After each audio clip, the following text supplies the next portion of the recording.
Здравейте, казвам се Христо Андреков. Искам да ви споделя как с помощта на Димир Бозан се излекувах от псориазиса.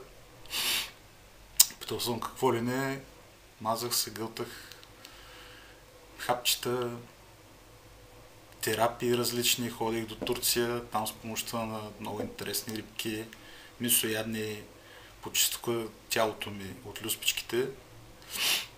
Общото между всичките средства против псориазиса обаче се оказа, че ефектът е временен. Така в обществото се насажда и впечатлението, че псориазиса си е нелечим. Но според мен това не е така. Или поне до някъде е така. Проблемът е, че псориазиса се приема като проблем на кожата. А това не е така.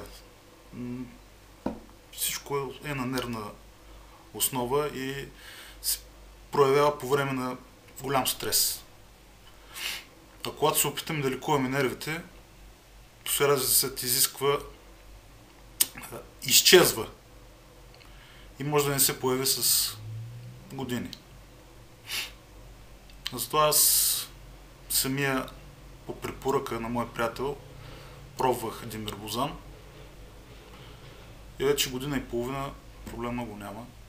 Да се надяваме изобщо повече да не се появи. За сега всичко е окей.